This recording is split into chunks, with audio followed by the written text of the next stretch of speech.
great pleasure to welcome to Larry King Live one of my favorite all-time ball players, Ralph Branca, the former Brooklyn Dodgers. He threw the pitch that Bobby Thompson hit for the home run that is now called the shot heard round the world, voted the greatest moment in baseball history.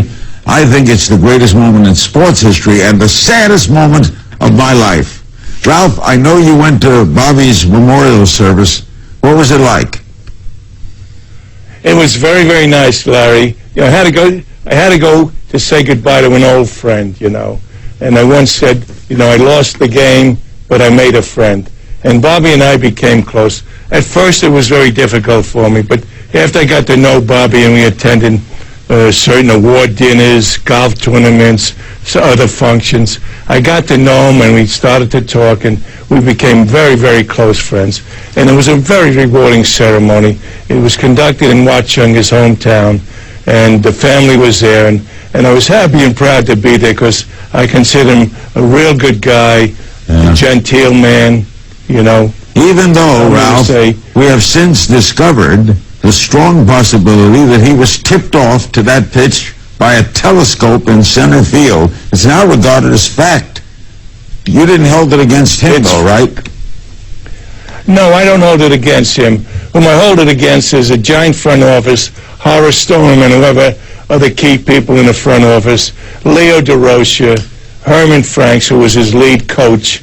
And I'm going to say the two team leaders were Alvin Dark and Eddie Stanky. Yeah. Now, Eddie and Stanky and I roomed together, and he was very devout Catholic, and I was really astonished that he would vote to do what I call the most despicable act in the game, to go off the field, look through a telescope, hook up a buzzer system to the bullpen and to the dugout, and relay all the signs. This is a team that was 59 and 51 before they started doing this, and then they ended up being 37 and 7.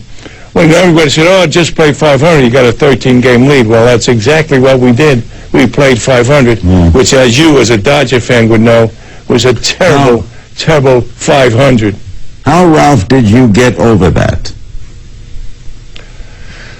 Well, I think part of it was that after the game, Ann and I were going to be married in 17 days, the 20th. So we went out in a car. My car was a priest, Dean of Discipline at Fordham, Dean of Campus Ministries, Father Pat Rowley. And I said, why me? Why me? I do everything right. I don't abuse myself. I love this game. And he said, God chose you because he knew your faith would be strong enough to bear this cross. So, I accepted that. It may just be Jesuit philosophy, but I accepted that. And then I got home, my brother John, who you know, the boxing commissioner, he said, listen, just tell people that who would you send in that spot, the best pitcher you had or the worst pitcher? And truthfully, I was really having a great year till I'm going to say September. I mean, I was leading the league in ERA. And September, the song goes, what's too painful to remember? We simply choose to forget. So I forget September. I can't forget October 1, 2, and 3. And your nephew is Bobby Valentine, who's a great manager.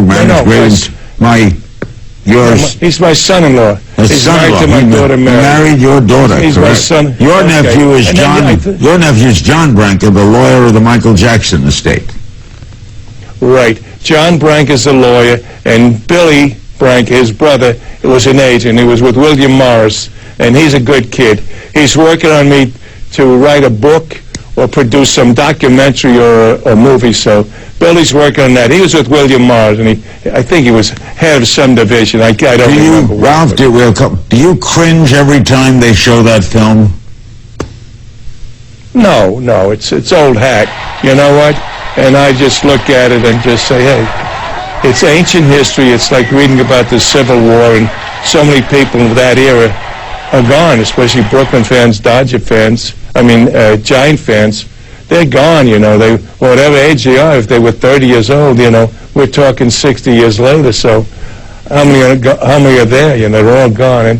And truthfully, I noticed once Josh Prager's book came out, first he came out in the Wall Street Journal on January 31st, 2001, and then he wrote a book. It came out 5 years later. I noticed that baseball does not talk about that as being the most memorable moment in baseball history. They kind of shuffled it under the rug. Embarrassing. And nothing was done about it, and really, I think when it was discovered, I think the then commissioner should have rewarded the Dodger team National League rings. I mean, because we really deserved to win the pennant. No one would agree with you more, as you wrote in signing a picture of yourself to me that Giants stole the pennant. But I'm glad you remain friends with Bobby Thompson. I hope you write that book. You write that book, you come back, we'll do a whole program. Great seeing you looking so great, Ralph. Thanks for being with us. You look terrific, and I thank you for having me on. And as I say, I'm going to miss Bobby Thompson, but you know what? Life goes on, and I lost my brother John in July, so that's another great loss. Thanks, Ralph. And thank you, Larry, for having me on. Ralph Branca. He will live forever in history.